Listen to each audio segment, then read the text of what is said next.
Então, nesse vídeo, a gente começa a considerar a questão de subespaços complementares. Então, eu quero definir complementares, subespaços no Rn, e determinar como que a gente faz para calcular o complementar de um subespaço. Vamos começar relembrando o que é o complementar de um conjunto. Então, imagina que y está contido em x, são dois conjuntos. Então, y é subconjunto de x. Então, o complementar de y em x é o conjunto dos elementos que estão em x, mas não estão em y. Isso significa que o complementar tem duas propriedades importantes que, na verdade, definem completamente o complementar, que são: se você faz a união de um conjunto de um subconjunto com um complementar, dá o conjunto inteiro. Se você faz a interseção desse subconjunto de um subconjunto com o seu complementar, não dá nada, não tem nada em comum. Justamente porque o complementar é o conjunto dos elementos que estão em x, mas não estão em y. Tá? Ora, o complementar de um subespaço não pode ser um subespaço, por uma razão muito simples. Qualquer subespaço contém necessariamente o vetor nulo. Então, a interseção de dois subespaços dá pelo menos o vetor nulo, nunca pode dar vazio. Então, se a gente pega o complementar de um subespaço, não vai ter o vetor nulo, não pode ser subespaço. Fim de papo. Então, se a gente quer definir alguma coisa que funcione como complementar de subespaços, a gente tem que inventar uma definição diferente. No entanto, a gente já tem uma maneira de reproduzir uma coisa parecida com a união de conjuntos no contexto de álgebra linear, que é, em vez de trabalhar com a união, a gente trabalha com a soma de subespaços. Então, imagina que a gente tem dois subespaços, U e L.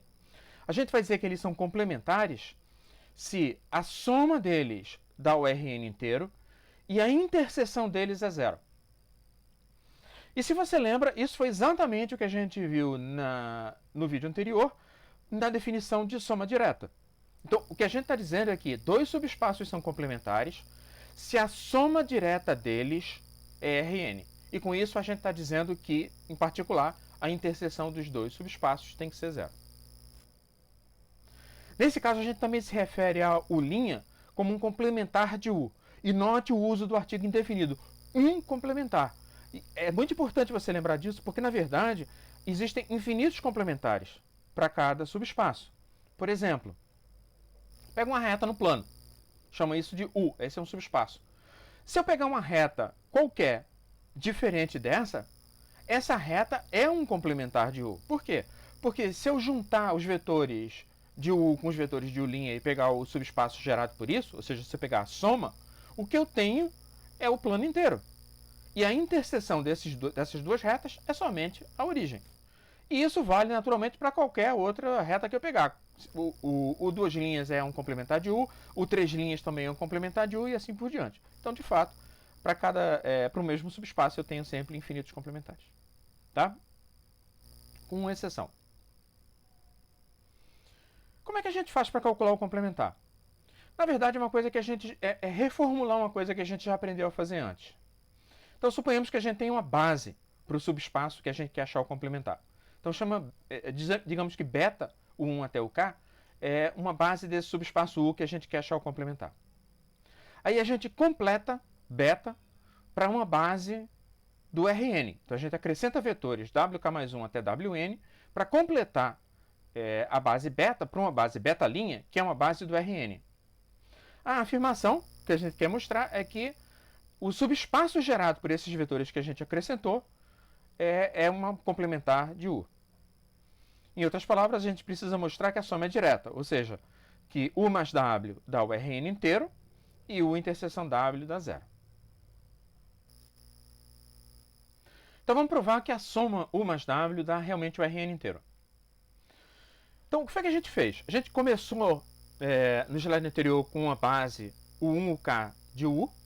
Aí a gente completou essa base para uma base beta' do Rn, acrescentando vetores wk mais 1 até wn. E finalmente a gente considerou o subespaço W gerado pelos vetores wk mais 1 até wn.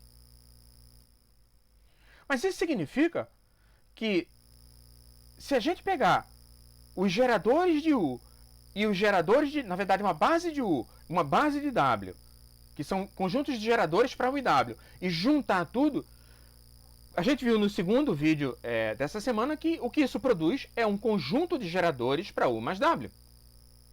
Consequentemente, U mais W é gerado por todos esses vetores. Acontece que beta' é uma base do Rn. Então, o subespaço do Rn gerado por esses vetores todos é, de fato, o Rn inteiro. Consequentemente, U mais W é o Rn. Provamos essa parte. Segunda coisa que a gente tem que fazer é provar que a interseção dá somente zero. Então, novamente, lembrando, a gente tem beta' formada por uma base de U completada com vetores WK mais 1 até Wn, de maneira a constituir no total uma base do Rn. E a gente quer mostrar que qualquer vetor em U interseção W obrigatoriamente tem que ser o vetor nulo. É isso que a gente vai fazer, a conta que a gente vai fazer. E ela vai parecer muito com a conta que a gente fez para provar no vídeo sobre soma direta, que se a gente pegasse num caso em que um certo subespaço é soma direta de outros dois, a gente mostrou que se a gente pegasse uma base de um subespaço, uma base do outro subespaço e fizesse a união, no caso da soma direta, isso produz uma base do subespaço que é a soma direta. A demonstração que a gente vai fazer aqui se parece com ela, só que meio que feita de trás para frente. Então vamos lá. Então pega V em U interseção W. Isso significa que V está em U e que V está em W.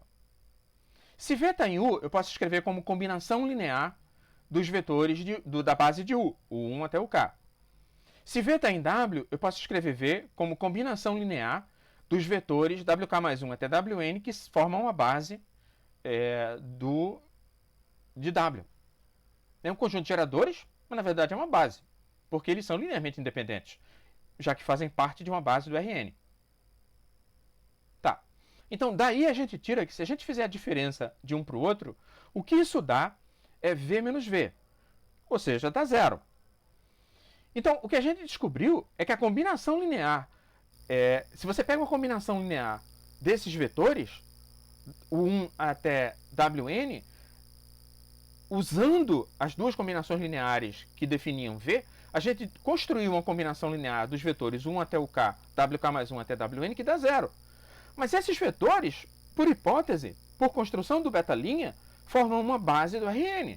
Consequentemente, todos os coeficientes A1 até a K mais 1 até a N, tem que dar tudo zero. Mas se esses coeficientes são zero, quando você substitui esses coeficientes na definição de U, você descobre que U é igual a zero, porque na definição de V, você descobre que V é igual a zero. Porque na definição de V, o que você tem é A1, U1, por exemplo, pensando V como um elemento de U, a gente tem V como combinação de U1 até o K. A1, U1, barará, mais AK, o K. Os A's são todos nulos, isso dá zero. Então mostramos que a interseção de U com W, de fato, só tem um vetor, o vetor nulo. Tá? Então fizemos o que queríamos. Então vamos fazer um exemplo. Então o que a gente quer é calcular o complementar do subespaço U do R4, que tem como base os vetores 1, 2, 3, 0 e 2, 4, 3, 2. Bom, a gente sabe o que a gente tem que fazer. A gente tem que acrescentar vetores a esses dois de maneira a produzir uma base do R4. Esses dois vetores são linearmente independentes, porque é dito que são uma base do subespaço U, e de fato é óbvio que eles são linearmente independentes, porque um não é múltiplo do outro. Então a gente quer acrescentar 2 para completar isso aí para uma base do R4. E a maneira mais fácil de fazer isso é a usual. A gente constrói a matriz A beta, que é a matriz que tem nas linhas os dois vetores da base beta. E aí o que a gente quer fazer é aplicar a eliminação e acrescentar vetores de maneira a construir uma escada completa. A matriz que está aí não é uma matriz de escada completa. Então, tem um pulo na escada da primeira linha para a segunda. Então eu vou ter que botar uma segunda linha da forma 0, 1, 0, 0. Na verdade, eu podia colocar qualquer vetor, qualquer linha que fosse a forma 0, qualquer coisa diferente de 0, e aí duas outras coisas, que podem ser nulas, inclusive, como são na minha escolha. E eu tenho que acrescentar mais uma linha lá no final, porque tinha um pulo no final também. A matriz acabava sem a escada estar completa. Tá? Então agora eu tenho uma escada completa. E os vetores que eu acrescentei para produzir a escada completa geram o subespaço complementar. Então não tem nenhuma novidade, é simplesmente usar a ideia de construir um complementar de uma base e com isso fazer criar o subespaço complementar como sendo o subespaço gerado pelos vetores que você acrescentou para completar a base. Mas esse exemplo tem uma coisa muito interessante. O subespaço U tem uma base com dois vetores. Esse subespaço foi dado. E aí a gente calculou o linha e obteve um novo subespaço com a base de dois vetores. Isso significa que os dois subespaços, que têm consequentemente dimensão 2, são planos. Um plano no R4, um plano no Rn, é simplesmente um subespaço gerado por dois vetores, que tem como base dois vetores. Ou seja, um subespaço de dimensão 2. Isso significa que eu tenho dois planos no R4, cuja interseção é simplesmente a origem. Porque o fato desses dois subespaços serem complementares significa que, quando você soma os dois, significa que a soma direta dos dois é o Rn. Ou seja, quando você soma os dois, dá o Rn inteiro, mas a interseção é zero. Então, o que a gente descobriu é uma situação no R4 que é impossível no R3. Se você pega dois planos no R3, eles se intersectam pelo menos numa reta. Ou eles coincidem ou se intersectam numa reta. Mas se você pegar planos no R4, como você tem uma dimensão a mais, você pode pegar aquele plano que estava intersetando o outro no R3 e mover ele na quarta dimensão, de maneira que, na verdade, você obtém um novo plano que intersecta o original somente num ponto. Tá? Então, esse é um exemplo concreto dessa situação. Você tem dois planos na R4 intersectando apenas na origem.